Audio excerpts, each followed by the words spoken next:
irá a afondar no estudio das raíces da identidade galega.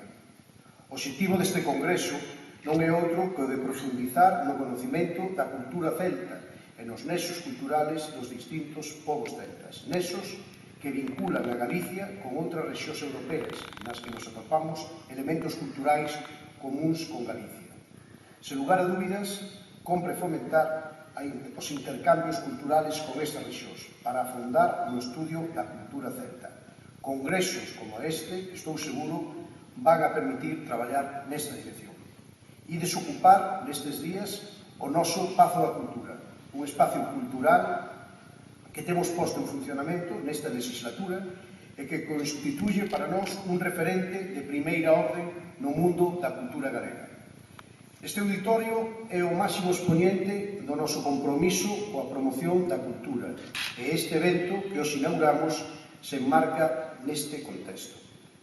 Como se vedes, este Concello non se limita a manter unha programación cultural á altura do que se merece unha cidade casi de 40.000 habitantes, senón que pon un interés especial nas actividades de formación. Traballamos especialmente no fomento das escolas culturais, a música, a danza, a interpretación ou a pintura, por poñer algúns exemplos das disciplinas que teñen espacios específicos no noso Concello. E tamén temos un traballo avultado no campo da historia. Narón sempre promocionou e apoiou a investigación e a difusión dese conocimento, tanto no que atinxe o pasado máis remoto como a época contemporánea. Por iso, estamos encantados de colaborar con esta actividade. Así, o tercer congreso sobre a cultura celta supón un chanzo máis no camiño de promover a cultura de Galicia e de apoiar o traballo dos investigadores. O feito do que profesores de algunhas das máis importantes universidades europeas, españolas e galegas veñan a participar neste congreso dá conta da importancia desta iniciativa e do esforzo do Concello de Narón por ofrecer os seus espacios a todos os que teñan algo importante que decir. E remato xa, pero non quixera facelo sin un recordo moi especial a unha persoa que é a alma mater en Narón da recuperación da nosa historia, como é Andrés Pena. Sin el, isto non sería posible, e por iso quero darlle as gracias efusivamente por seu traballo. Convido-vos a disfrutar de Narón, os animo a disfrutar deste Pazo da Cultura, pero tamén da nosa gastronomía, do noso entorno e das nosas xentes. Nada máis, moitas gracias e dou por inaugurado o tercer congreso hoxe aquí. Moitas gracias.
Gales.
Cornualla.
Bretaña.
brevemente dous viras de Portugal e Galicia.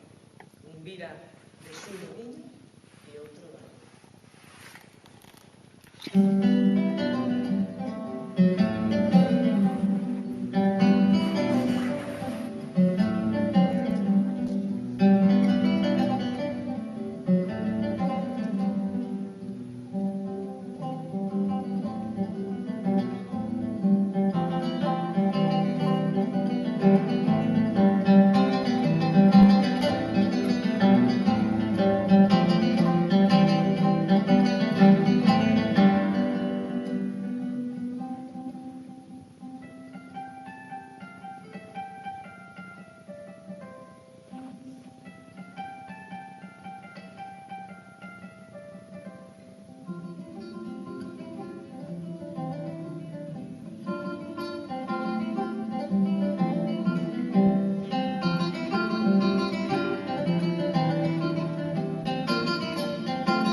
Moi bons días a todos.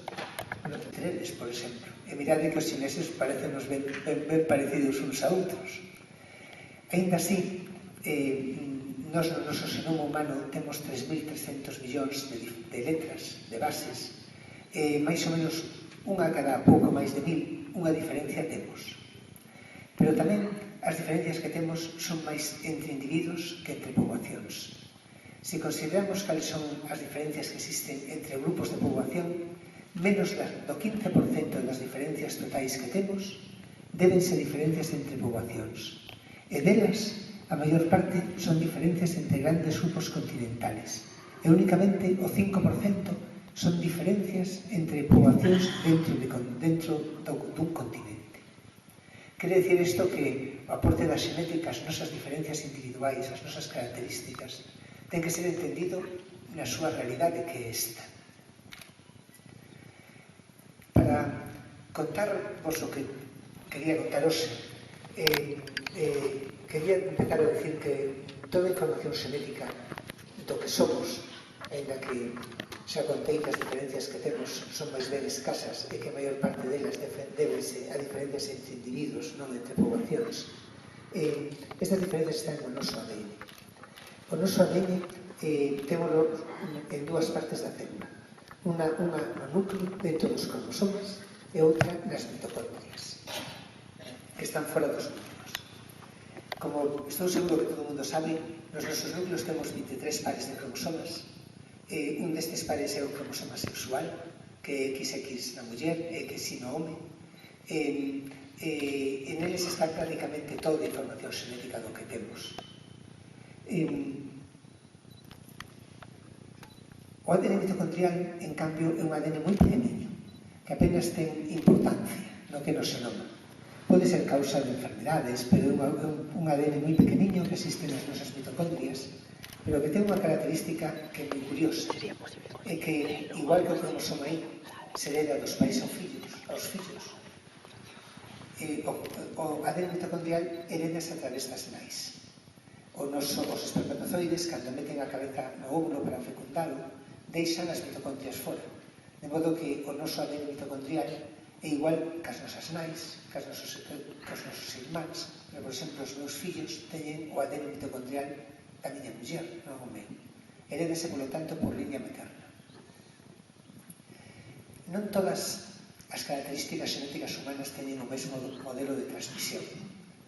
A maior parte dos cromosomas, salvo o cromosoma I, recombina o xenoma paterno co materno, un con outro, mistúranse. Mentras que o que é o ADN mitocondrial, o que é o cromosoma I, transmítese de pais a fillos, ou ben o ADN mitocondrial a través das nais, como xa vos contaba. Por que se produce a diversidade xenética? Por que variamos? Eso é a causa da variación é debido a dúas cousas. De cando en vez, na nosa molécula de ADN temos mutacións, variacións, que poden sobrevivir ou non. Cando sobreviven, moitas veces por un fenómeno que se chama deriva xenética, que simplemente é variación estadística ao azar, acabanse introducindo nun grupo de xente. Claro, tamén hai outra forma importante para explicar a diversidade, que é a selección. Algúnas veces, algúnas variantes, particularmente en tempos moi antigos, eran ventaxosas, tiñan ventaxas nun ambiente determinado, e facíanse máis predominantes. Imaginadevos, por exemplo, o cor claro da pel, unha mutación que apareceu, pero que se viu que tiña ventaxas en poboacións en épocas onde había moi pouca luminosidade e moito frío. E así, pouco a pouco, a selección é tamén outra fonte de variación. E tamén hai outra cousa máis importante, que é o que chamamos fluxo xénico. Unha vez está unha poboación establecida en un territorio, poden vir outras poboacións que se metan ali, logo cambia o aporte xenético desa poboación. Eso é o que nos fai diferentes unhas poboacións de outras. Fai moito tempo a xenética, cando se empezaron a utilizar, e ainda non tiñamos o ADN, senón grupos sanguíneos e marcadores que, a fin de contas, son o que conta o ADN, un pouco objetivos, empezámonos a dar conta de que, efectivamente, as poboacións, individuos no seu conxunto, dademos conta que para os xenetistas é desprovistos de cultura, sino simplemente movimentos de individuos, que había diferencias. Sobre todo o xenetista que traballaba nos Estados Unidos, o profesor italiano, que era traballou moito nos Estados Unidos, sobre esta en Italia de volta, que Luigi Cavalli Sforza, pudo ver que, cando analizaba as poboacións e os grupos sanguíneos, os polimorfismos, que é o que se chaman, como chamamos as variacións que había antes, teñen unhas diferencias claras en poboacións europeas. Analizou isto estadísticamente e veu que a maior parte da variación que tiñamos era debida por movimentos que se movían a partir do Oriente e que viñan cara ao Occidente. Estableceu un modelo que chamou modelo de difusión endémica, que consiste que áreas que están previamente inhabitadas por un grupo poboacional, pero onde pode haber, pero non necesariamente outra xente, son reemplazados ou mistúranse con eles ou ben ocúpanas. E viu que a maior parte, o componente principal estadístico da variación en poboacións europeas eran debidas a este movimento de difusión endémica. Pouco a pouco empezaron a aparecer outros marcadores xenéticos que nos empezaron a aportar máis datos. Por exemplo, os polimorfismos distintos, como este que se ve na diapositiva, que son polimorfismos halo, donde empezamos a ver a poder calcular cales eran as distancias xenéticas que había entre poboacións. Cando utilizamos un polimorfismo, aparecían cousas distintas que con outro polimorfismo. Isto era normal, por canto, algúns destes polimorfismos teñen importancia selectiva e non se comportan igual uns a outros. E tamén os efectos estadísticos do que chamaba antes deriva xenética son diferentes en un caso e en outros casos. Pero pouco a pouco podemos ver máis datos e ter máis datos de máis poboacións. Utilizando para todo isto o ADN xenómico, o ADN dos cromosomas, xa neste caso, empezamos a ver, a poder un pouco ver cales eran as distancias de unhas para outras. Estes estudos que se fixeron hasta fai pouco tiñan unha serie de limitacións importantes. A máis grande delas era que únicamente utilizábamos unha parte pequena do xenoma e cada unha daba unha vista distinta e non podíamos ter unha vista do seu conxunto. Isto era unha limitación moi grande que fixo que a xenética de poboacións fora mal interpretada moitas veces, principalmente non polos historiadores, sino polos propios genetistas de poboacións, que, a fin de contas, gostanos moitas veces xogar a historia e facíamos interpretacións, bueno, o que nos parecía. Hoxe en día xa se poden estudiar os xenomas completos, todo o que temos nos cromosomas. E podemos ver cousas en moito máis detalle do que xa nos podíamos imaginar. Isto que se ve na diapositiva, por exemplo, é un análisis feito xa con 500.000 marcadores xenéticos de todo o xenoma. Chámanse estudios GWAS, e neles estudiamos variacións de todo o xenoma, de modo que xa non estamos seleccionando xens concretos. E que vemos cando facemos unha cousa así?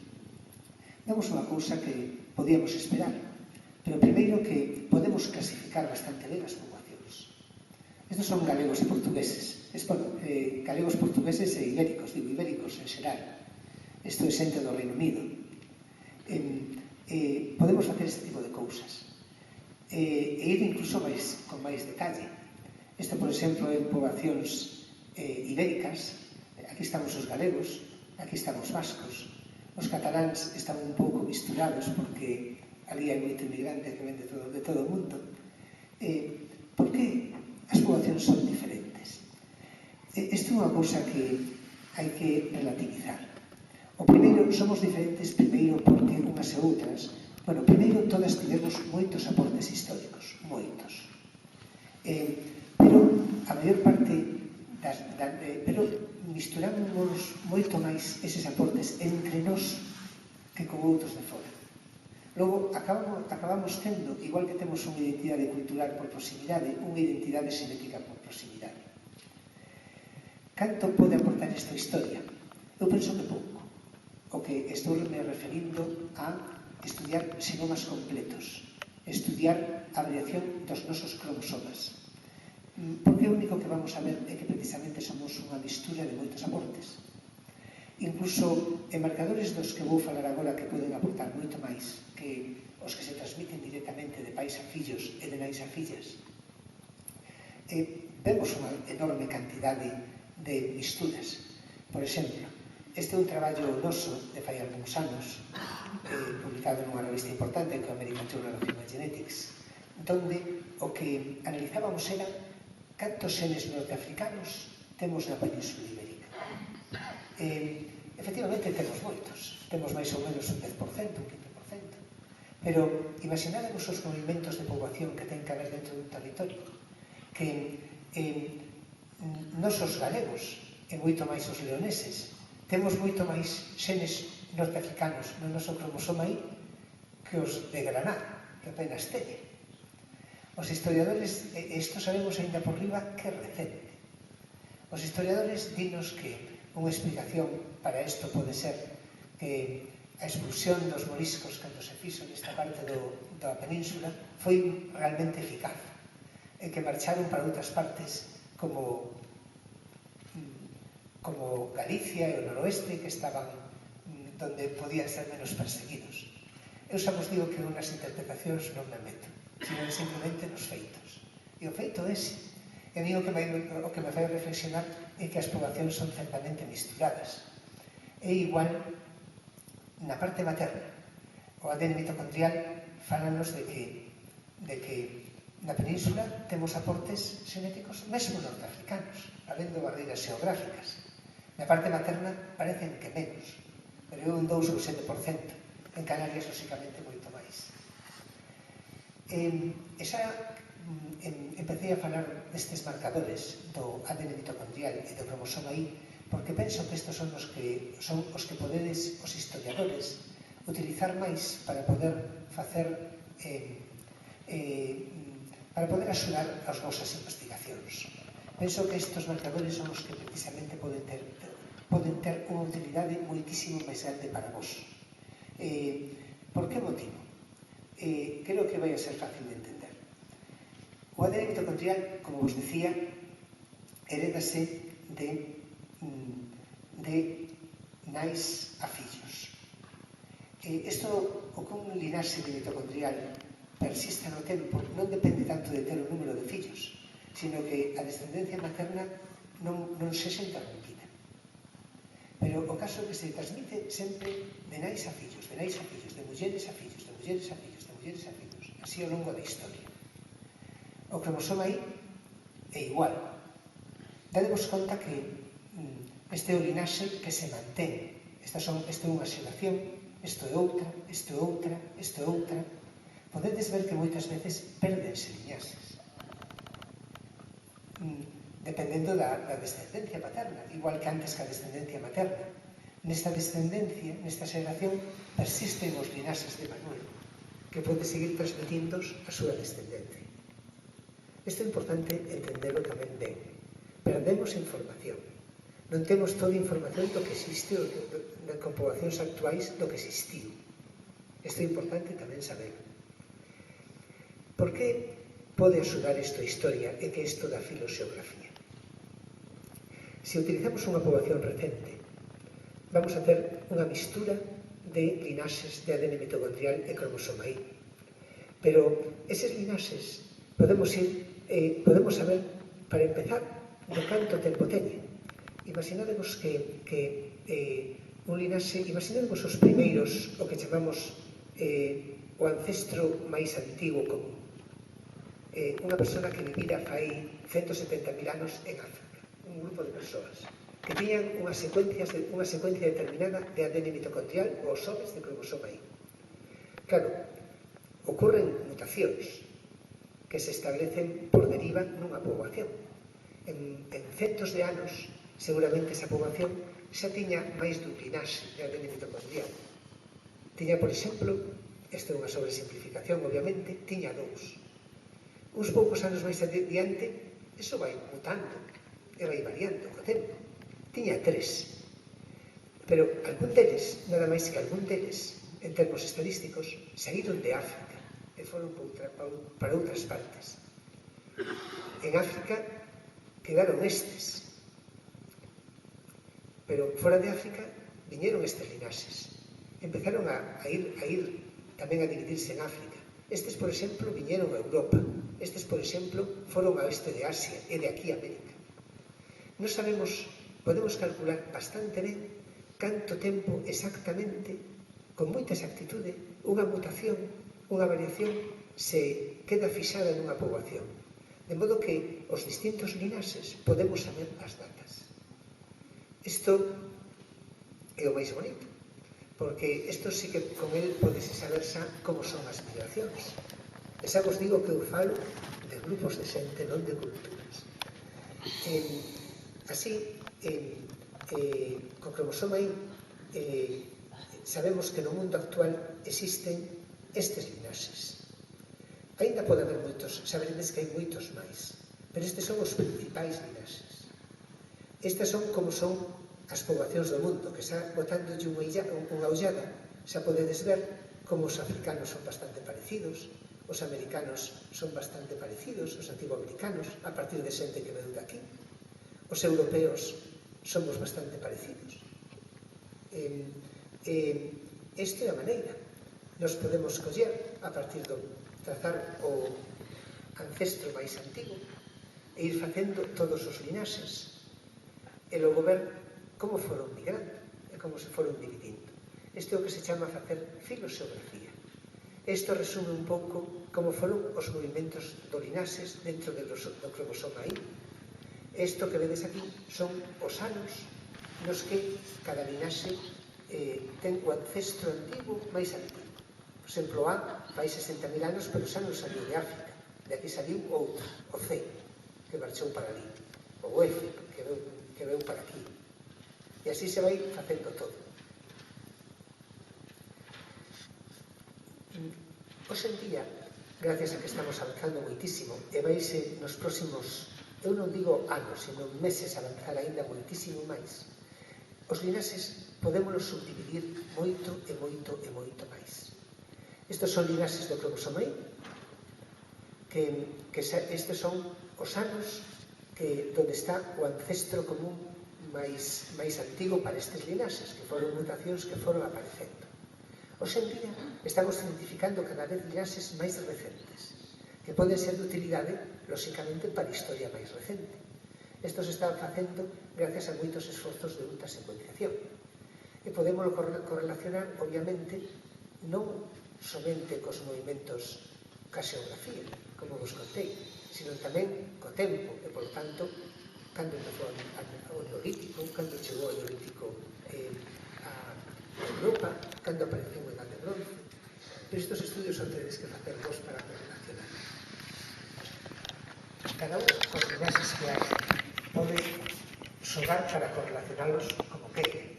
Moitos son moi aparentes. Por exemplo, este é un linaxe que se chama o Guedousán, que apareceu durante o Neolítico, por tempo que corresponde ao Neolítico europeo. E pode utilizar que foron os romanos cando se casou o Imperio Romano ou que estas son teorías feitas por historiadores.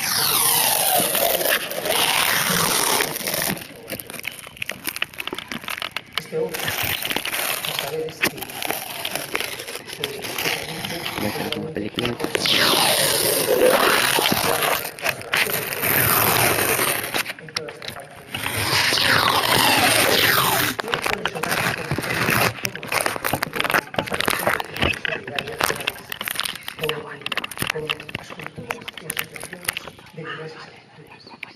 Entendendo sempre que somos unha mistura, pero hoxe en día, para cada cultura, prácticamente, podemos ver cales son os linaxes máis representativos. Ainda que non é unha pasilla científica, ni moito menos, en Eupedia podedes ver, porque está ben documentado, cales son os tempos dos linaxes, para que non vos mareedes con artigos científicos. E a partir de aquí podedes facer vos as vosas diferencias e apoiar ou excluir as ideas que pensades os vosos datos históricos. Na parte que corresponde ao oeste europeo, ao norte de España en particular, e a Galicia en concreto, todo que o máis importante, quizá o máis importante dentro do que todos os atrotipos do cromosoma Y, que nos ligou os muitos traballos, de como foi os historiadores, de como foi tamén se dedico poblacionistas como Salles, que son historiadores, que non o fan. Se veus unha cousa, hai aquí un aprotipo moi común que se chama o R1P, que ten esta distribución. Se sabe que chegou aquí, porque o podemos datar, como todos eles, un pouco despois que acabara a Edade de Xeo. E sabemos perfectamente que daquela tiñamos esta situación. Está ben documentado que nesta parte da Península Ibérica existiu un importante refuxio glacial. Isto é unha cousa que non fai falla dicila, pero é evidente que xa non é unha cousa que diga xenética. A arqueoloxía ten demostrado que evidentemente aquí vivía moita xente naquela época. Como era de grande a rexión? A min dá a impresión de que, ainda que todo este concentrado hoxe en día, o que vemos é fundamentalmente o norte de España, parte de Francia, é posiblemente ou é bastante claro que isto acontecera tamén en todo o norte de España, simplemente da Península Ibérica. Simplemente que os terrenos, que son moito máis adoitados para ter covas, para que os vestixios son terrenos de outra maneira, é moito máis doado atopar restos arqueolóxicos, non porque aquí seguramente non nos houbera, non nos pode haber porque aquí un resto óseo non dura nada, porque son terrenos tremendamente acívicos e non temos esta estructura xeolóxica. Pero seguramente en toda unha rexión grande existira ese refugio. E isto é o que podemos ver ben co cromosoma I. Existían estes refugios, seguramente dunha maneira máis ampla do que aquí representamos, e que afectaba seguramente a toda esta rexión moi amplia.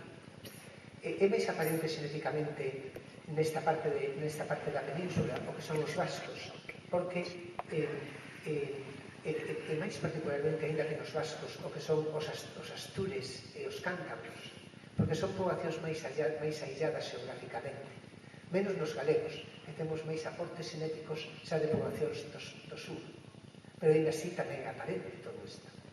A nosa frecuencia deste haplotipo é máis baixa que en Asturias e no País Vasco. Nós tivemos outros aportes, pero vedes ben como son eses aportes. É un feito que é incontrovertible. Tal vez o cromosoma I dá información, pero temos menos resolución de momento con ele que o que temos co ADN mitocondrial, que é o que se transmite por liña materna. O ADN mitocondrial é máis resolutivo. Claro, dádemos conta que tamén aquí estamos falando de liñaxes paternos e maternos, que ten tamén unha limitación. Xa vistedes que foi feito apostas cando presentei os datos primeiros modernos das poboacións ibéricas do componente norteafricano na Península Ibérica, como era máis grande o componente masculino que o femenino, o cual é normal, pero isto indica que tamén que estamos falando de liñaxes, e da cara masculina e da cara femenina dos liñaxes. Isto é o que se ve no ADN mitocondrial. Existen con máis resolución que o cromosoma I moitos liñaxes no mundo. Todos eles tamén podémolo datar perfectamente. Isto, os máis antigos son de fai 150.000 anos en África. Aquí están todos os liñaxes da serie L. Migrou un grupo deles que chamamos N, un haplogrupo. Estes foron os que foron a Europa, estes foron os que foron aos outros sitios, e tamén todos están perfectamente datados. Todos os haplogrupos que temos os europeos veñen dun haplogrupo que se chama haplogrupo N, que é un dos representantes das dúas migracións iniciais que viñeron de África, o que os puse na diapositiva anterior, fai 60 ou 80.000 anos. A partir de ali, durante estes 60.000 e 80.000 anos, empezaron a aparecer outras divisións, outros haplogrupos. E todos estes haplogrupos, como vos decía, podémolo datar. Por exemplo, estes son os millóns de anos, estes son os haplogrupos, o H é o máis frecuente neste momento en Europa, e podémolo correlacionar tamén con épocas históricas. Isto é interesante porque estes son como son todos os haplogrupos máis estudados do ADN mitocondrial. O N é o original, que chegou aquí, pero o máis abundante hoxe en día nos europeos chamase haplogrupo H. É particularmente importante en Galicia. Galicia debe ser o sitio que ten máis porcentaxe de haplogrupo H. Pero está representado no 40 ou 60% de todos os liñaxes europeos. É moi interesante tamén, para o que vou contar, o haplogrupo V, que é un haplogrupo que apareceu aquí, no norte da Península Ibérica, e que é máis recente, ten apenas 15.000 anos ou menos, seguramente algo menos. E dese vou falar. E que ve a xenética? Mirade, eu cando empecé a mirar ADN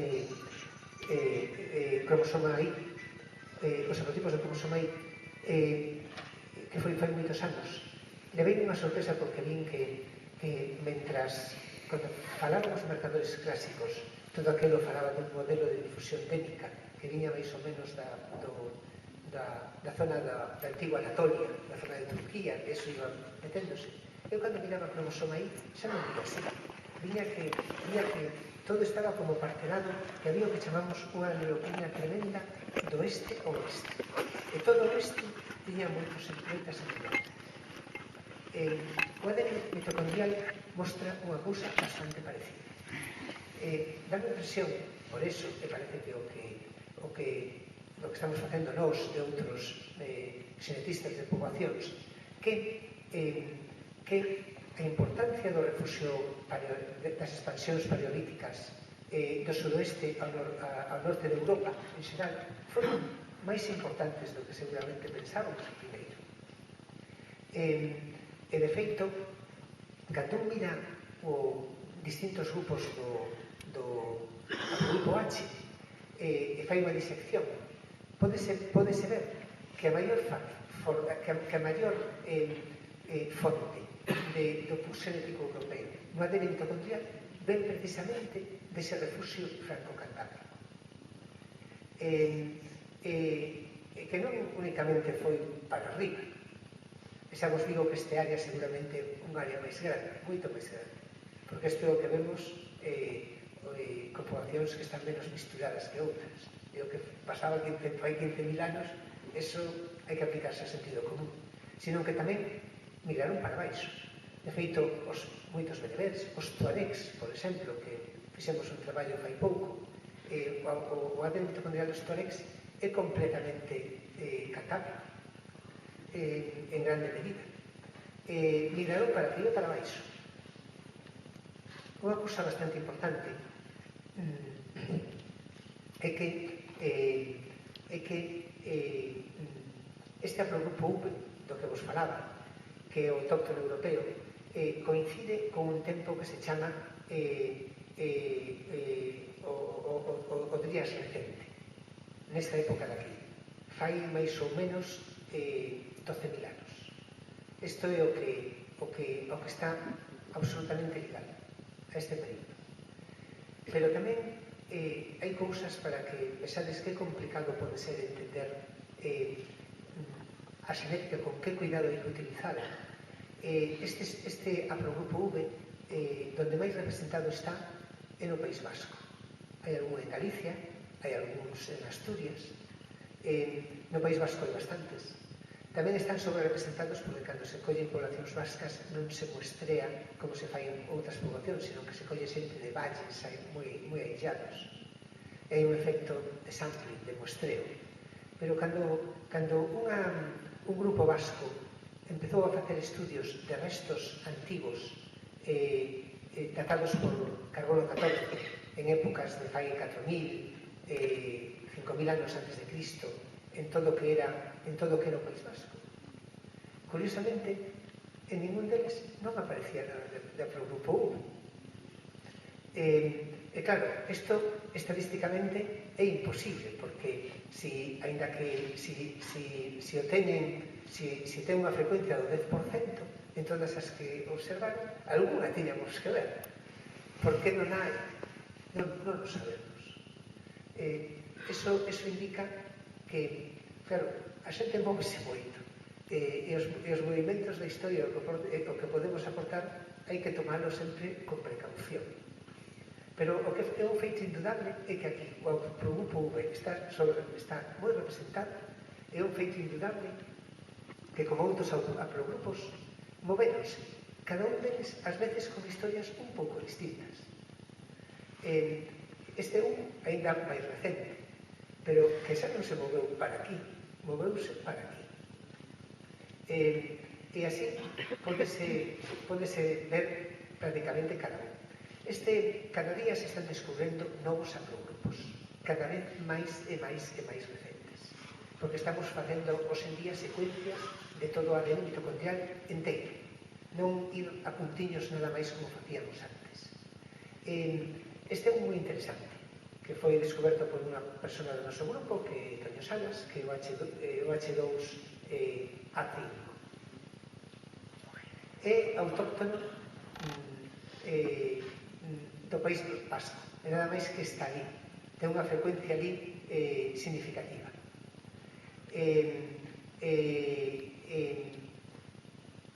E tamén é outra historia porque é outra cosa que vos quero contar. Este quedou ali, non se moveu para ningún lado. A pregunta tamén é por qué. Diredes, ui, a xenética que deprimente, porque como nos pode axudar? Eu o que vos digo é que todos estes datos que podedes datar e ver poden ser útiles para cousas vosas, para cousas de historia, que sempre que sexan interpretados con moita cautela e con moita seriedade. E sobre todo, se sodes capaces de facer hipótesis moi definidas. Isto é moi importante. Eu vou vos poñer un exemplo tamén dun traballo dunha persona de Toño Salas do noso grupo que é o problema dos etruscos. Os etruscos sabedes que é unha poboación que é moi controvertida. Heródoto falaba de onde viña, porque teóricamente é unha área de Italia onde había etruscos e que tiñan unha lingua, unha religión perfectamente documentada e unha cultura evolucionada comparado cos povos do alrededor. Había moitas teorías de onde viñeran os etruscos. Falouse de todo. Fai anos un grupo de Antonio Torroni e Alberto Piacha analizando o que daquela sabíamos do ADN mitocondrial pudo ver que igual o que decía Heródoto tiña certo sentido, porque parecía que os grandes haplogrupos que aparecían nesas poboacións coincidían bastante ben, pero non o podían probar. Que pasou? Pois Toño descubriu un haplogrupo facendo que o U7A2A que ten esta antigüedade que vedes aquí, de millóns de anos, de miles de anos, e que o que aconteceu é que ese grupo únicamente aparecía. Era moi abundante en Turquía, creo aquí, era 4,5% en Turquía, aparecía nestas partes da Toscana, onde vivían os etruscos, e tamén na illa de Creta. Non había no resto de Europa absolutamente. E claro, isto, a única explicación é que vinieran aquí. Isto é unha cousa interesante que se pode facer cada vez máis, porque poden ser datos que se poden aportar á historia. Tamén, curiosamente, migrou a outros lados, e ás veces con máis aumentou a frecuencia por efectos de deriva. Pero estas son cousas que se poden facer ca historia, ca xenética. Hoxe en día, a revolución se está producindo da man dos secuenciadores de ADN de última xeración. Son secuenciadores onde podemos facer cromosomas IS, e podemos facer ADN mitocondrial como churros. Isto que vai significar? Que isto que estábamos dividindo e que imos aquí dividindo, imos a dividirlo moitísimo máis ainda. E vamos a ver aí variacións moito máis recentes.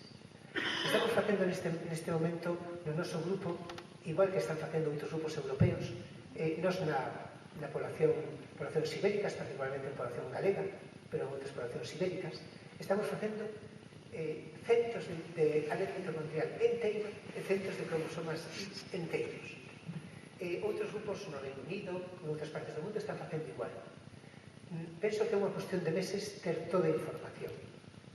Vai ser unha información que penso que vai a ser dunha enorme utilidade. Porque vai nos permitir identificar xa casi a un nivel, a un detalle impresionante. Pero xa vos digo que o importante é ir a ideas moi definidas. Por exemplo, unha cousa que estamos facendo con lingüistas, con un grupo de lingüistas, que é o grupo de Francisco Villar, El escolleron topónimos de toda Europa en fontes activas, en fontes romanos. As linguas cambian, os topónimos parece ser que un pouco menos. Colleron estes topónimos, fixeron un mapa aplicando destes topónimos, aplicando as ferramentas que utilizamos en xenética, e compararon isto cos mapas do que vemos actualmente co cromosoma I mitocondrial, e coinciden plenamente. Non sería descabellado poder facer unha cousa parecida con topónimos de orixe celta, porque se unha cousa que parece que sí que existe neste eido voso, que al menos non parece controvertida, é a realidade de que, polo menos, existiron linguas celtas que teñen unha claridade, agora o que digo os lingüistas que veñen agora, pero se isto é así, pois pode ser unha cousa bonita tratar de asocialas con haplogrupos ou con haplotipos diferentes. Pero iso ten que ser un traballo que tedes que facer vos ou os lingüistas. E nada máis que quería acabar con isto, decir que, como decía o representante da Consellería, que me encantou falando de humildade, non dicindo que realmente que temos que ter sempre humildade co que pensamos. Esta é unha frase que sempre me gustou, que di que as revolucións científicas máis importantes teñen todas como única característica común o destrozamento da arrogancia humana dun pedestal tras outro de conviccións previas sobre os nosos coñecementos, sobre o noso lugar dentro do cosmos. E nada máis, este é o meu grupo, este é a persona que lidera toda a parte de xenética de poblacións, que é un gran xenetista de poblacións, que é Toño Salas, que dirixe un grupo grande de xente dentro do grupo. Este é realmente como é o noso grupo, que é un lugar que ven perfectamente a conta para este congreso, pero este é sempre unha diapositiva que eu remato sempre as miñas charlas para demostrar como é o noso grupo. Este é o meu, que esa é o que nada máis, moitas gracias.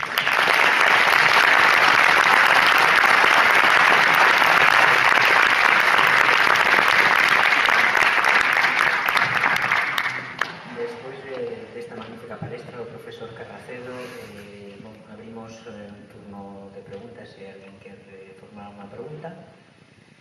Bueno, se non, pues, pasaremos despois penso que temos unha pausa agora, non sei se alguén ten interés en preguntar alguna cousa concreta ou sobre o profesor ou...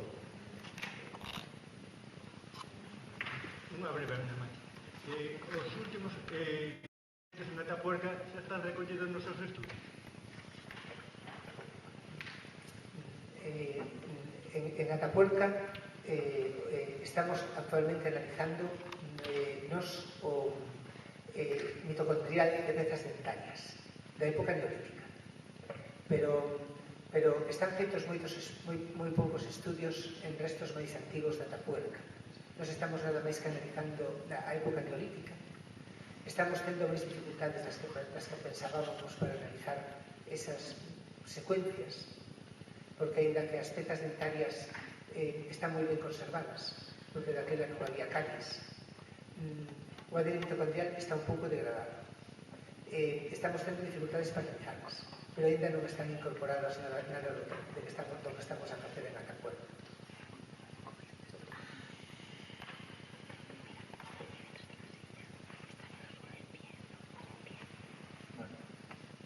Penso que non sei, hai alguén máis que quería facer unha pregunta ou... Se non pasamos pois a pausa antes de proseguir coas palestras. Gracias.